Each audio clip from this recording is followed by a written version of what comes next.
Salut tout le monde, j'espère que vous allez bien. Je suis ravie de vous retrouver aujourd'hui pour la seconde partie de mon update lecture du mois d'octobre. Alors si vous me suivez sur ma chaîne, vous savez que ce mois-ci j'ai participé au challenge à l'October où je m'étais fixé 8 livres à lire, donc 3 comics, un manga, une BD, 2 romans et une mini encyclopédie. Donc mercredi dernier, je vous avais dit que j'avais réussi la partie comics et la partie manga puisque j'ai bien lu ces 3 comics et ce manga. Donc si vous avez envie de voir mon avis sur ces livres-là, je vous mettrai le lien dans le petit également en barre d'informations si vous n'avez pas vu cette vidéo. Et donc qu'en est-il de la seconde partie concernant les romans et la BD? Eh bien oui, j'ai aussi réussi cette partie, ce qui fait que ce mois-ci j'ai bien lu ces livres-là pour le challenge à l'October. Et j'ai même fait mieux, puisque j'ai aussi lu un livre en plus. Donc ce qui fait au total que j'ai lu 9 livres sur 8, donc j'ai entièrement réussi ce challenge à l'October vraiment haut la main.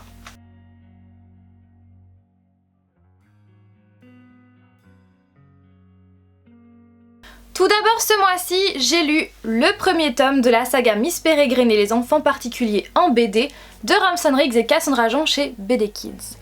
Donc si vous me suivez sur ma chaîne, vous le savez c'est sûr tellement je vous bassine avec ça. La saga Miss Peregrine et les enfants particuliers, c'est vraiment une de mes sagas préférées avec Driven. C'est d'ailleurs pas pour rien que j'ai une étagère entièrement dédiée à cette saga, je l'adore. J'ai eu un énorme coup de cœur pour le tome 1 et pour le tome 2. Et pour le tome 3, je vais vous en parler juste après. Cette BD, je l'ai lue vraiment au tout début du mois d'octobre parce que je voulais absolument lire cette BD avant d'aller voir le film, donc Miss Peregrine et les enfants particuliers de Tim Burton, pour vraiment tout me remettre, remettre tous les événements dans l'ordre, dans mon cerveau, dans ma tête. Et donc du coup je l'ai lu juste avant le film. Je vous mettrai en barre d'informations également dans le petit mon avis sur ce film si vous ne l'avez pas encore vu. C'est l'histoire de Jacob Portman, un jeune adolescent qui depuis tout petit est bercé par les histoires fantastiques de son grand-père. Fantastique et véridique. Son grand-père insistait bien sur cela. Ces histoires se sont réellement réalisées et donc ces histoires se passaient avec des enfants particuliers et une certaine Miss Peregrine. Mais en grandissant, eh bien, l'opinion de Jacob changea littéralement puisqu'il finit par plus du tout croire aux histoires de son grand-père. Jusqu'au jour où son grand-père décéda dans d'étranges circonstances par une étrange créature et les derniers mots de son grand-père, donc à Jacob, sont une date plus un endroit où il doit absolument aller pour en savoir plus sur ces histoires qu'il avait vécues par le passé. Donc bien évidemment, Jacob veut absolument retourner sur ces lieux-là pour savoir si les histoires de son grand-père sont véridiques ou pas. Bien évidemment, il va lui arriver pas mal de péripéties avec pas mal de créatures étranges, mais surtout une question subsiste, est-ce que les enfants particuliers et Miss Peregrine ont réellement existé? Donc ça, je vous invite à lire l'histoire pour en savoir plus. Comme vous pouvez vous en douter, j'ai adoré cette BD, j'ai adoré relire cette histoire sous la forme cette fois-ci d'une BD et ça je trouve ça vraiment génial de lire une même histoire mais sous forme différente. En plus j'ai beaucoup aimé les dessins qui sont à la fois simples mais en même temps travaillés, notamment regardez vous voyez ces planches là. Et donc dans le livre, si vous avez lu le livre ou peut-être pas, sachez qu'il y a des photos qui agrémentent l'histoire et ces photos on les retrouve également dans la BD, donc ça je trouve ça cool également de les avoir gardées. Vous avez également d'autres planches qui sont des fois beaucoup plus colorées, beaucoup plus des fois pastel, mais je vais pas vous montrer parce que si vous avez pas lu l'histoire, j'ai pas envie de vous spoiler en fait, c'est pour ça, donc je vous laisse découvrir cette BD par vous-même.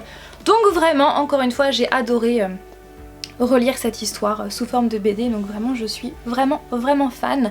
Et en plus de ça, comparé à un roman, c'est vrai qu'une BD ça va droit à l'essentiel, ça montre vraiment les événements importants et du coup c'est vrai que le rythme est très bon.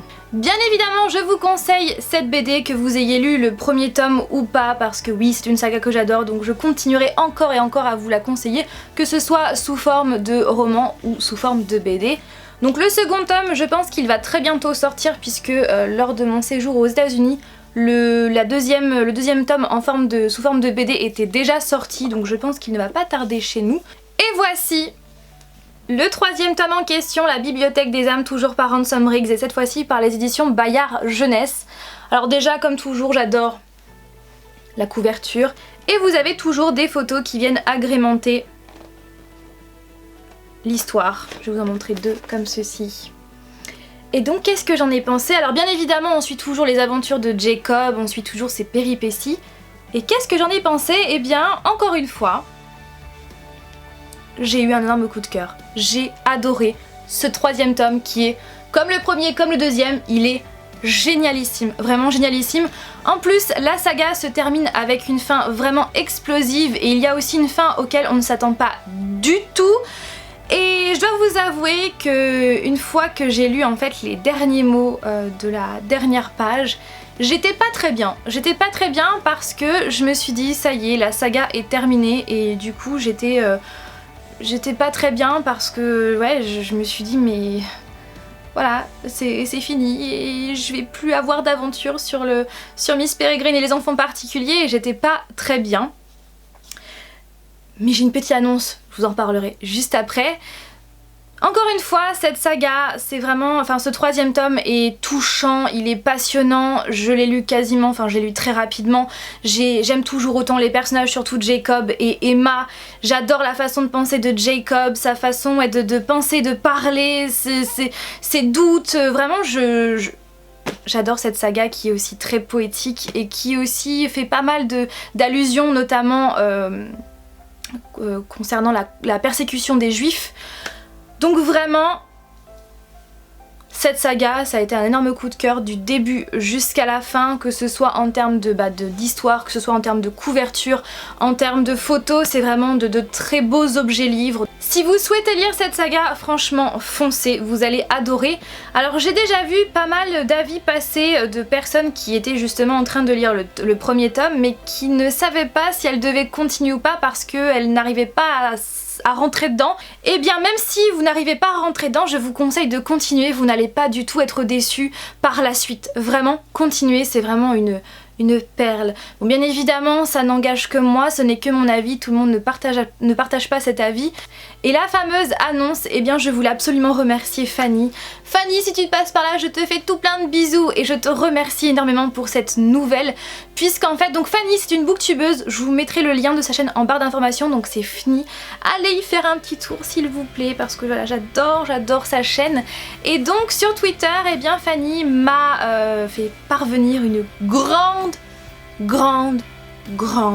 nouvelle. Donc elle avait justement retweeté un tweet de Ransom Riggs où elle m'avait après cité dedans. Donc ce tweet de Ransom Riggs disait que il allait faire une nouvelle trilogie de Miss Peregrine et les enfants particuliers. Donc apparemment cette nouvelle trilogie est en cours d'écriture et que le premier tome sortirait en 2017. Mais c'est juste génial, on va avoir droit à 3 tomes supplémentaires de Miss Peregrine et les enfants particuliers. Et c'est juste génial, et quand j'ai vu ça je me suis dit mais c'est trop bien, donc merci énormément Fanny pour cette grande nouvelle. J'ai lu ensuite L'apprenti épouvanteur de Joseph Delaney, toujours par les éditions Bayard Jeunesse. Alors, concernant le résumé, donc déjà c'est marqué derrière, attention, histoire à ne pas lire la nuit. Et quand je l'ai acheté sans savoir ce que cette histoire allait raconter.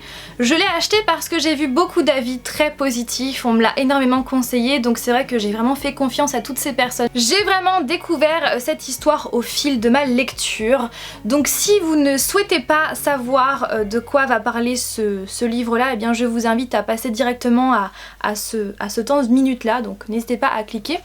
Sinon, eh bien, de quoi ça parle? Eh bien, c'est l'histoire de Thomas Ward, qui est en fait le 7e fils d'un 7e fils, et il va donc devenir l'apprenti de l'épouvanteur. Donc cet épouvanteur, eh bien, est très... très exigeant. Il va lui apprendre beaucoup de choses sur les créatures, sur les gobelins, sur les esprits, sur les sorcières. Un jour, l'épouvanteur va partir, et Thomas va se retrouver tout seul dans la maison de l'épouvanteur. Il va lui arriver quelques petits trucs et malheureusement, sans le vouloir, il va libérer la plus grande sorcière, la sorcière la plus dangereuse, donc c'est Mère Malkin, je crois. Il va la libérer malencontreusement et bien il va y avoir pas mal de problèmes par la suite. Voilà, je ne vous en dis pas plus, mais vraiment ce premier tome, qui est le premier tome d'une longue saga, de combien de tomes? De 2, 4, 6, 8, 10, 11 tomes, 12 tomes. Donc c'est une très longue saga et ouais, j'ai hâte de lire la suite. Enfin bref, mon avis concernant ce tome, c'est que je l'ai vraiment adoré. J'ai adoré plonger dans cet univers, l'univers de l'apprenti épouvanteur, peuplé de créatures toutes différentes, des sorcières, des gobelins. J'ai vraiment adoré et c'est... J'ai passé un très bon moment en lisant cette histoire. Cet ouvrage comporte des scènes susceptibles de heurter la sensibilité de trop jeunes lecteurs. Je pense oui. Bon, pour ma part, ça ne m'a rien fait parce que j'adore ça, mais je pense oui. Enfin, c'est même sûr. Donc voilà, comme ça vous êtes prévenus. Cette histoire a un très bon rythme, je ne me suis pas du tout ennuyée. J'ai adoré suivre les péripéties de Tom, voir comment il allait se débrouiller pour tout régler et j'ai beaucoup aimé. Je me suis beaucoup attachée à ce personnage, mais aussi je me suis beaucoup attachée au personnage de l'épouvanteur. Et vraiment, j'ai qu'une seule hâte, c'est de me procurer le tome 2 pour voir la suite des événements. Donc vraiment, je ne suis pas du tout déçue et je confirme, il est vraiment top. Tout savoir sur les vampires, les monstres, etc. de Paul Van Loon par les éditions Le Livre de Poche. Donc ce livre-là, c'est un livre que j'ai depuis une dizaine d'années, que j'avais acheté pendant ma période, je devais avoir quoi, 13 ans, 12-13 ans. J'avais acheté ce livre-là parce que j'étais dans ma période vampire. Voilà, dans ma période vampire où j'adorais Buffy contre les vampires, j'adorais Charmed et souvent je jouais en fait, je jouais à chasser les vampires dans mon jardin. Oui, j'étais toute seule en train de chasser les vampires, oui ça arrive. Et surtout j'étais la fille de Van Helsing, donc c'est pour vous dire à quel point j'étais vraiment dans ce trip de vampire. Et du coup dès qu'il y avait un livre de vampire, eh bien je l'achetais et celui-ci en faisait partie. Et donc c'est une mini encyclopédie pour en savoir plus sur les vampires, les sorcières, les monstres, les esprits, etc. Donc ça vous explique leurs origines, leurs pouvoirs, comment les combattre, parce que oui c'est important, si on tombe sur un loup-garou, il faut bien le combattre. Et vous avez aussi à la fin plusieurs chapitres sur les films à voir et les livres à lire sur ces créatures-là. Et c'est vraiment, ce livre est comme dans mes souvenirs, il est bien expliqué, il explique bien et toujours sur le ton de l'humour, donc vraiment... Si vous êtes fan de toutes ces créatures-là, des vampires, des monstres, des esprits, des sorcières, etc., vous allez passer un très bon moment. Et le dernier livre que j'ai lu ce mois-ci, qui n'était pas du tout prévu dans ce challenge à l'October, mais vraiment c'est un livre de circonstances, enfin c'était un livre de circonstances pour le mois d'octobre, c'est ce livre-là. Donc Contes pour faire peur, 20 contes classiques revisités pour faire peur par Maura McHugh et Jeanne Laurie, donc...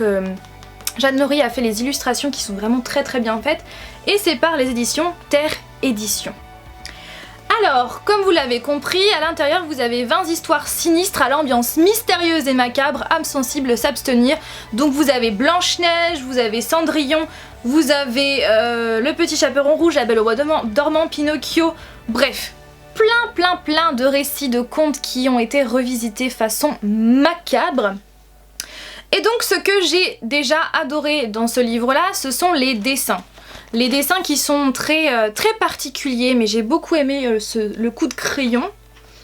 J'ai aussi beaucoup aimé la présentation puisqu'à chaque fois vous avez une bordure très sympa et en plus à chaque récit ça change de couleur, donc ça c'est vraiment cool.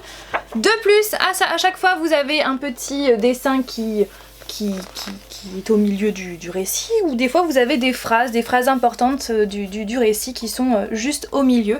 Mes histoires préférées dans ce livre-ci sont, donc il y en a 3, Vassilissa la Belle que je ne connaissais pas, Molly Whopple que je ne connaissais pas non plus, et j'ai aussi beaucoup aimé Cendrillon revisité.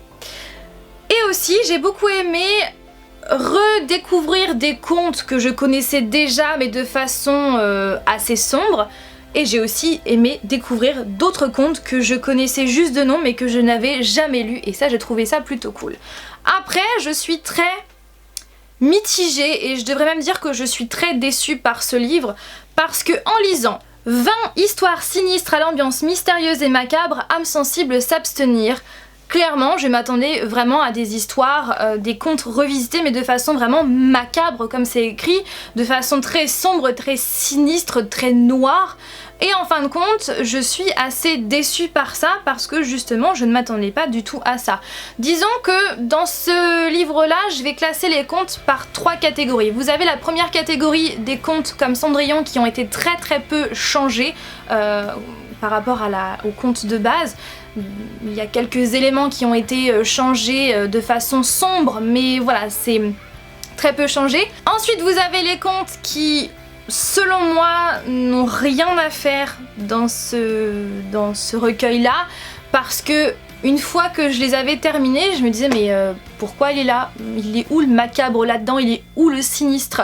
Alors soit je suis hermétique, insensible à tout cela, ce que je ne pense pas, parce qu'au contraire moi je me trouve assez réceptive, ou alors eh bien ces contes n'ont pas du tout leur place dans ce recueil. Bon après ça concerne... D'ailleurs je sais pas combien de contes ça concerne, mais ça concerne quelques-uns. Et ensuite vous avez la troisième catégorie de contes qui là ont vraiment leur place dans ce recueil-là. Ils sont vraiment sombres, vraiment sinistres, ils ont été vraiment très bien revisités. Donc c'est pour ça que je suis mitigée, parce que je trouve que soit il n'y a pas beaucoup de changements, soit ils font pas peur, soit ils sont bien sombres comme il faut. Donc je trouve que ce livre n'est pas vraiment égal du début jusqu'à la fin.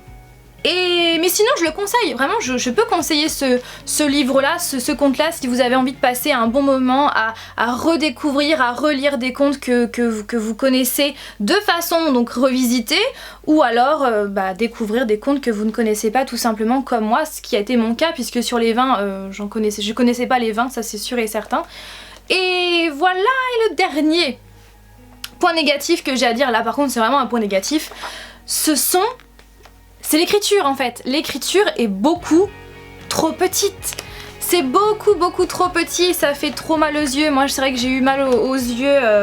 Je crois que au début je l'ai lu quasiment 2 heures sans m'arrêter. Et j'avais mal aux yeux.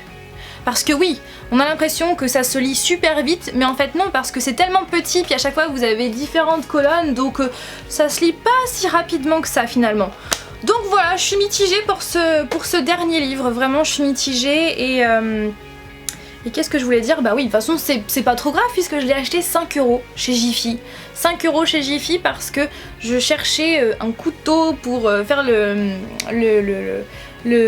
cosplay de Michael Myers, et je suis tombée sur ça en fait quasiment avant d'aller à la caisse, et quand j'ai vu la couverture je me suis dit conte pour faire peur, j'adore la couverture, et bien viens avec moi. Donc j'ai payé 5 € au lieu de 19,90 €.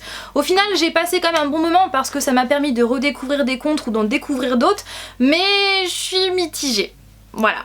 Comme vous avez pu le voir, j'ai réussi ce challenge, je suis vraiment contente, j'ai même plus que réussi ce challenge, et je pense d'ailleurs m'en faire d'autres, voilà, de temps en temps, parce que ces challenges-là me poussent justement à lire beaucoup plus. Vous vous rendez compte, là j'ai lu 8 livres, alors qu'en général je crois que j'en lis 5. Alors que là ouais, j'ai lu beaucoup plus, donc je suis vraiment contente de moi. Donc je pense que je vais faire des petits challenges de temps en temps comme ça, par mois, ça pourrait être sympa. Donc voilà, sur ce, n'hésitez pas à me donner votre avis sur les livres que je vous ai présentés dans cette vidéo. Et quant à moi, je vous fais tout plein de bisous et je vous dis donc à mercredi prochain pour une nouvelle vidéo. Bye!